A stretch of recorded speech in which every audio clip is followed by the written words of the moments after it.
내 아내 사례는 이름을 사례라 하지 말고 사라라 하라. 내가 그에게 복을 주어 그가 내게 아들을 낳아주게 하며 내가 그에게 복을 주어 그를 여러 민족의 어머니가 되게 하리니 민족의 여러 왕이 그에게서 나리라. 아브라함이 엎드려 웃으며 마음속으로 이르되 100세 된 사람이 어찌 자식을 낳을까? 사라는 90세니 어찌 출산하리요? 아브라함이 이에 하나님께 아뢰되 이스마엘이나 하나님 앞에 살기를 원하나이다. 아니라 내 아내 사라가 내게 아들을 낳으리니 너는 그 이름을 이삭이라 하라. 내가 그와 내 언약을 세우리니 그의 후손에게 영원한 언약이 되리라. 이스마엘에 대하여는 내가 네 말을 들었나니 내가 그에게 복을 주어 그를 매우 크게 생육하고 번성하게 할지라. 그가 12두령을 낳으리니 내가 그를 큰 나라가 되게 하려니와 내 언약은 내가 내년 이 시기에 사라가 내게 낳을 이삭과 세우리라. 하나님이 아브라함과 말씀을 마치시고 그를 떠나 올라가셨더라.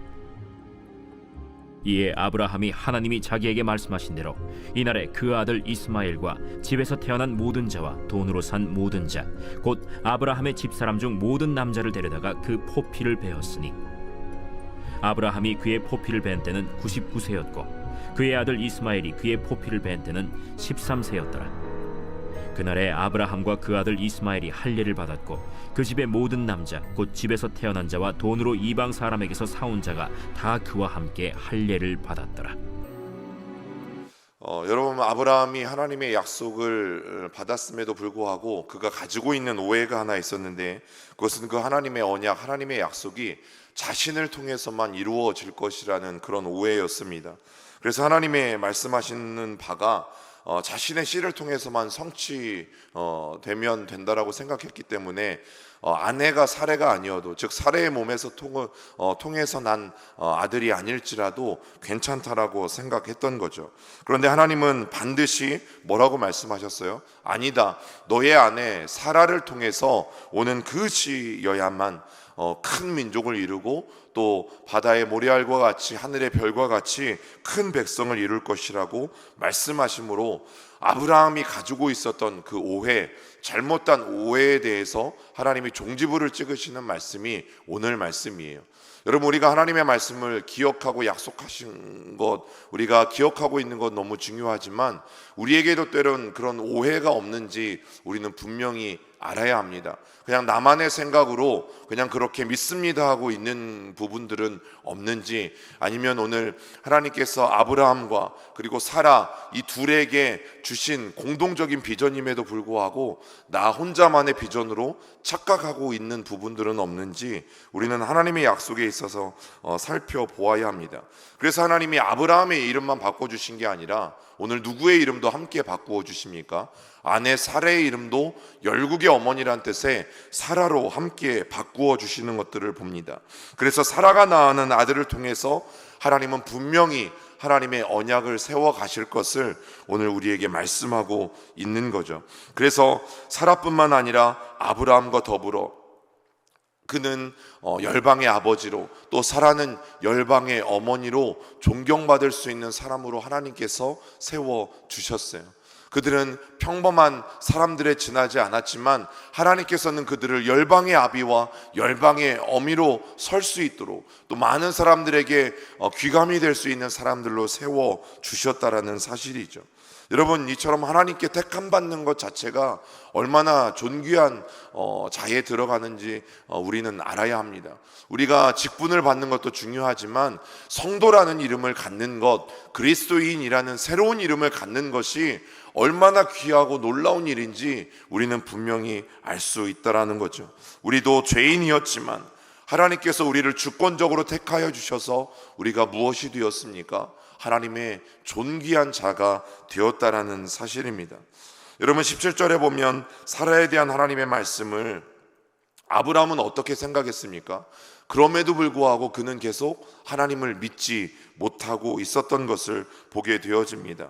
그가 하나님의 임재 앞에 엎드리기는 했지만 그가 엎드려서 속으로는 하나님의 말씀을 들으면서 웃었다라고 성경은 말하고 있습니다. 여러분, 전능하신 하나님보다 90세 늙은 아내의 어떤 인간적인 것들을 먼저 생각한 것이죠.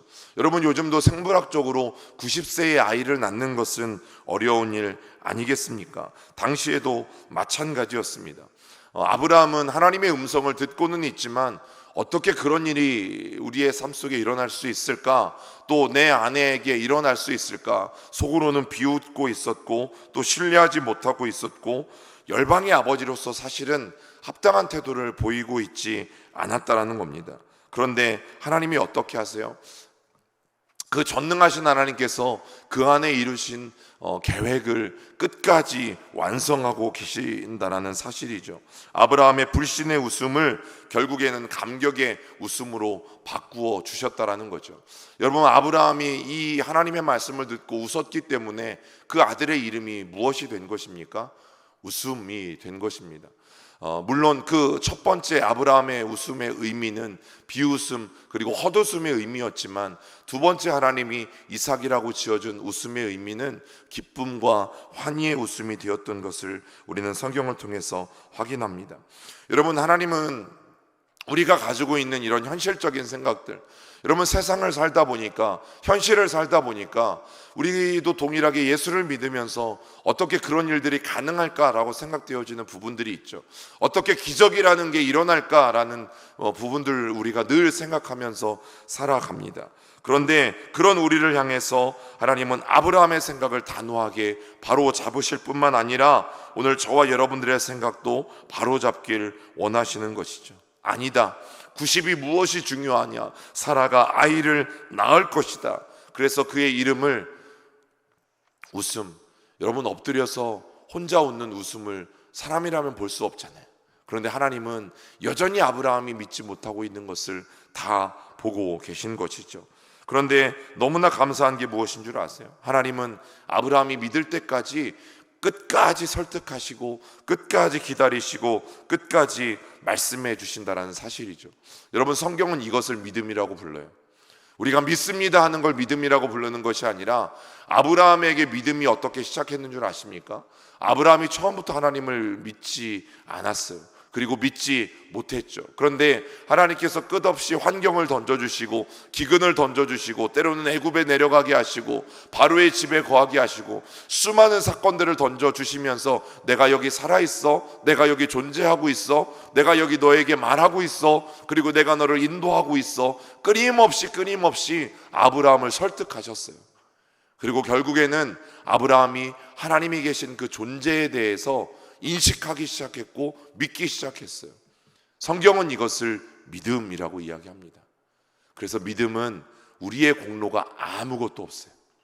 이미 바울도 이야기한 것처럼 내가 믿습니다 해서 믿어진 게 아니라 하나님이 저와 여러분들에게 찾아오셔서 하나님의 존재를 믿기까지, 그리고 하나님의 전능하심을 믿기까지 오늘도 끊임없이 우리를 설득하고 계신 것, 그것을 성경은 믿음이라고 이야기하고 있어요. 오늘날 우리도 하나님의 약속을 믿지 못하고 또 온전하게 살지 못함에도 불구하고 하나님이 어떻게 하세요? 결코 우리를 버리지 않으시죠. 오히려 저와 여러분들에게 믿음이 부족할 때, 또 하나님의 약속을 잘 믿으려고 하지 않을 때 하나님은 우리에게 어떻게 하십니까? 하나님의 그 은혜로 또 하나님의 사랑으로 끝까지 기다리시고 또 그분도 우리를 설득해 온다라는 사실입니다. 그리고 그 모든 과정을 통해서 우리의 믿음이 자라가게 하시고 결국은 그 하나님의 살아계심을 우리의 입술로 선포하고 또 하나님이 행하신 일에 대해서 우리도 기쁨과 찬양과 감사로 나아갈 수 있도록 우리를 반드시 인도해 주시는 바로 하나님이세요. 하나님을 믿지 못했던 이 아브라함임에도 불구하고 하나님은 약속을 꼭 지켜주시고 또 다른 사람으로 약속의 대상을 바꾸지 않으셨다라는 게 여러분 얼마나 큰 은혜예요. 지금 아브라함이 그 사실을 믿고 있지 않는다면 여러분 하나님의 입장에서 어떻게 할 수 있어요? 다른 사람을 택하면 되지 않습니까? 아브라함이 감히 하나님이 말씀하셨음에도 불구하고 피식피식 비웃고 있는데 너무 괘씸해서 열국의 아버지의 그 칭호를 아브라함이 아닌 다른 사람들에게 주셔도 되지 않습니까? 그런데 하나님은 그렇게 하지 않으셨죠. 기다리셨어요. 여러분, 그러고 보면 우리가 하나님께 받은 직분들 있잖아요. 내가 충분히 받을 자격이 있어서 그 직분이 나에게 주어졌을까라는 생각들을 해보게 됩니다. 내가 한없이 부족함에도 불구하고 하나님이 참아주시고 하나님이 기다려주시고 또 하나님이 은혜를 베풀어 주셨기 때문에 오늘 우리에게 그런 귀한 직분들이 주어진 것이 아닌가라는 생각들을 해보죠.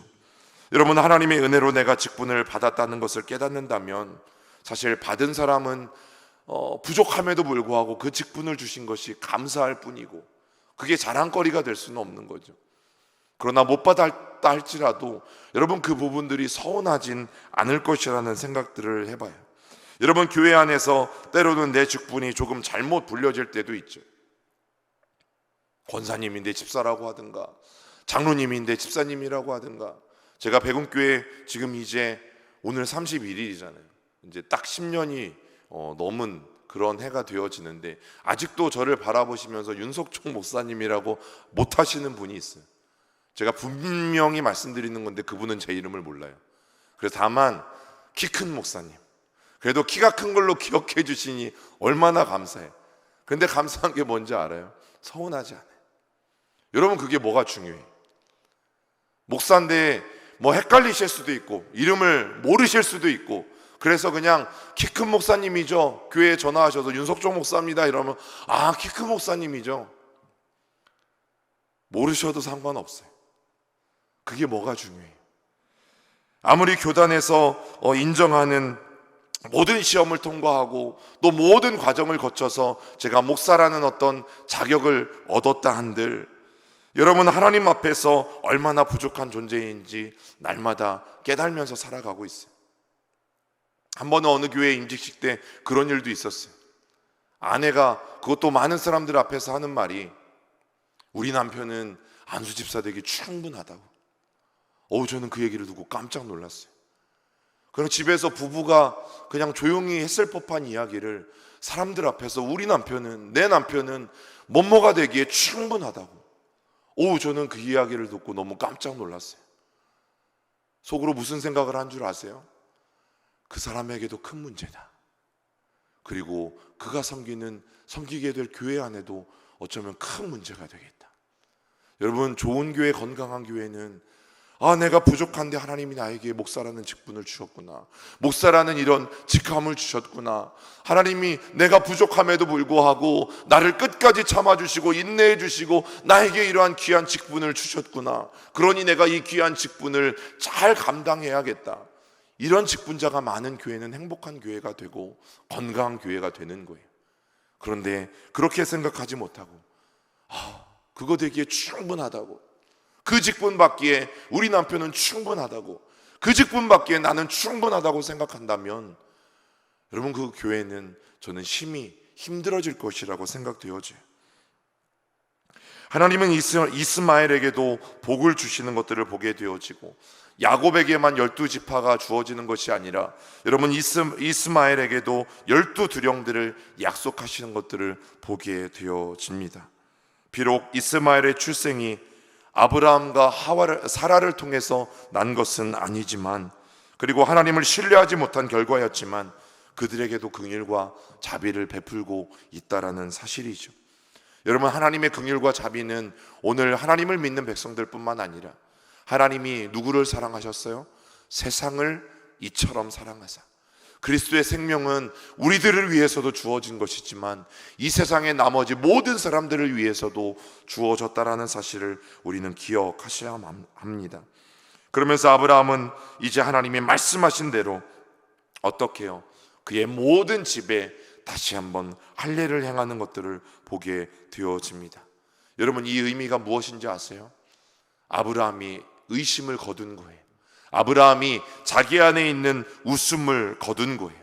이제는 정말 하나님 그분의 뜻이 내 삶 가운데 완전히 이루어질 것에 대해서 그가 믿고 있는 거예요. 그래서 더 이상 앞에서 품었던 회의나 의심을 품지 않고, 또한 인간의 지혜로 더 이상 가감하거나 하나님의 약속을 무시하거나 측량하거나 자기가 계산기로 두드리지 않고, 이제 하나님의 말씀하신 그 말씀 그대로 내 삶 가운데 이루어질 것이라는 것을 그는 철저하게 순종하고 있다라는 표현, 그것이 오늘 온 집안에 아브라함이 할례를 행하고 있는 거예요. 여러분, 잠깐의 열절의 성경 구절이지만 아브라함의 믿음이 조금 더 자라고 있어요. 아브라함의 믿음이 하나님을 전적으로 신뢰하는 것으로 조금 더 자라가고 있어요. 여러분, 신앙은 확 바뀌지 않아도 괜찮아요. 우리가 하루 조금씩 매일 새벽 제단을 쌓으면서 남들이 보이지 않는 정도의 이런 것들일지라도 조금씩 자라가는 게 얼마나 중요한지 몰라요. 여러분, 집에서 아이들이 자라가는 것 부모들은 잘 모를 수 있잖아요. 그런데 외부에 있다가 보는 사람들은 알아요. 지난 여름 수련회 때 청소년부 수련회 하면서 저희 교회에서 사역했던 최희로 전사님이 와서 또 아이들과 한 2시간 정도 재미있게 레크리에이션을 해줬거든요. 근데 교회 떠난 지 이제 2년 3년 되면서 청소년부에 되게 오랜만에 왔잖아요. 깜짝 놀란 거예요. 자기만 했던 애들이 자기보다 막 20cm씩 더 크고 이런 모습을 보면서 최 전사님이 깜짝 놀라고 돌아가더라고요. 여러분, 그런 거예요. 신앙은 잘하는 게 나는 잘 모를 수 있어요. 그러나 조금씩 지나면서 주변에 있는 사람들이 깜짝 놀라는 경우가 많이 있어요. 하나님을 온전히 믿지 못하던 그가 하나님의 기다리심과 설득 끝에 어떻게 해요? 믿음이라는 것을 비로소 갖게 되어진 겁니다. 이와 같이 오늘 우리도 하나님의 말씀에 대해서는 때로는 인간적인 판단이 앞설 때가 있고 불합리하다라고 생각할 때가 있고, 그리고 이해가 되지 않을 때가 있죠. 그래서 내가 오늘 또 하나님께 기도하고 맞는지 확인할 때도 있죠. 그런데 그때라도 우리는 절대적으로 또 온전히 순종할 수 있는 믿음이 필요한 거예요. 여러분, 순종이나 우리가 해보고 그런 말 했으면 좋겠어요. 하나님, 이거 안 되는 거 아닙니까? 라고 말하기 전에 제발 순종이라도 해보고 하나님 앞에 그런 말을 좀 말씀을 드려봤으면 좋겠어요.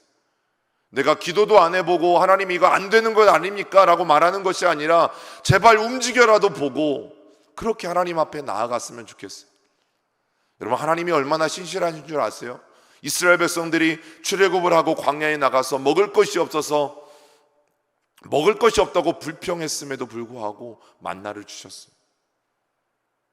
고기를 달라고 기도한 것이 아니라 고기가 없다고 불평했음에도 불구하고 하나님은 메추라기로 그들을 먹여주셨죠. 물을 달라고 기도했으면 되는데 물이 없다고 불평만 했음에도 불구하고 하나님이 그들에게 물을 주셨어요. 여러분, 그 하나님이 얼마나 신실한 분이세요. 우리의 실수와 우리의 부족함과 우리의 연약함에도 불구하고 그분이 채워주셨던 거죠. 여러분, 하나님은 우리가 처음부터 신실하게 응답하지 못한다는 것도 너무나 잘 아시는 분이세요. 그럼에도 불구하고 인내하고 참으시고 마침내 우리가 믿음의 사람으로 다듬어 갈 수 있도록 우리를 이끌어 가시는 분이십니다. 여러분, 그 하나님이 얼마나 감사합니까?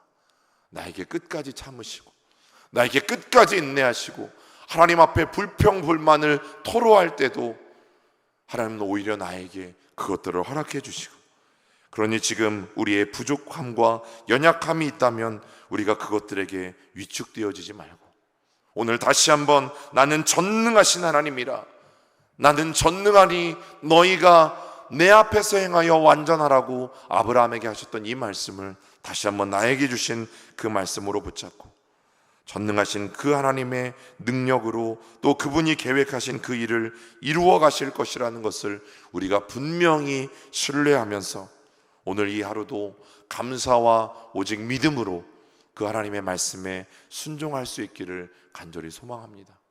하나님이 누구에게 연락을 하라고 하시면 연락하시고, 하나님이 누구를 도우라고 하시면 도우시고, 하나님이 우리에게 어떤 것을 말씀하시든 오늘 이 새벽 하나님의 음성에 귀 기울이시고 그 하나님의 음성에 감사함으로 순종할 수 있는 저와 여러분들이 되기를 주님의 이름으로 부탁을 드립니다. 우리 같이 기도하겠습니다. 살아계신 하나님, 그 하나님을 신뢰합니다. 나는 여전히 연약하고 부족하여서 하나님의 말씀에 대해서 여전히 자로 재고 계산기로 두드리며 이게 타당한 것인가? 이게 나에게 이익이 있는 것인가? 이게 가능한 것인가? 이게 합리적인 것인가를 늘 의심하고 하나님 늘 따졌던 나의 삶이 오늘 다시 한번 전능하신 하나님을 우러러보며 전능하신 하나님을 온전히 신뢰할 수 있는 믿음을 갖기를 간절히 소망하오니, 살아계신 하나님, 나를 붙잡아 주셔서 다시 한번 믿음 없는 나를, 또 나의 믿음이 한 단계 더 성숙된 믿음으로 자라갈 수 있도록 오늘 그 하나님의 인도하심에 감사함과 또 믿음으로 아멘하며 나아갈 수 있도록 우리를 인도하시고 붙잡아 주시옵소서. 특별히 담임 목사님 한 주간 베트남 신학교 강의 중에 계십니다. 지치지 않게 하시고 피곤치 않게 하시고 그 땅 가운데 세워지는 하나님의 종들을 통하여 아버지 베트남 땅에 속히 하나님의 복음이 자유롭게 전파되어지는 때가 임할 수 있도록 도우시고 인도하여 주시옵소서. 하나님 몰래 하나님 양육이 되어지고 또 가르치게 되어지고 공안들의 눈을 피해서 하나님 신앙의 교육이 이루어지고 있는 그 땅에 속히 하나님의 자유가 임할 수 있도록 붙잡아 주시고, 그럼에도 불구하고 하나님의 복음이 너무나 귀하고 하나님 그분이 너무 귀해서 하나님 먼 곳에서 나와 하나님의 말씀을 배워가는 그 수많은 그 땅의 사역자들 안에 하나님의 보호하심과 하나님의 인도하심과 또 하나님의 전능하심을 믿고 나아갈 수 있도록 인도하여 주시옵소서. 하나님, 우리 백운교회를 주의 은혜로 붙잡아 주시고 하나님 인도하여 주셔서 하나님의 은혜 가운데 든든히 서가게 하시며 하나님의 말씀으로 철저히 무장한 또 믿음이 날마다 자라가는 믿음의 공동체가 되어질 수 있도록 우리 주님 인도하여 주옵소서. 오늘 이 새벽도 주님 앞에 드려지는 간구 하나하나에 주님 귀 기울여 주시고 하나님의 백성들에게 응답하여 주시옵소서. 예수님의 이름으로 기도드립니다. 아멘.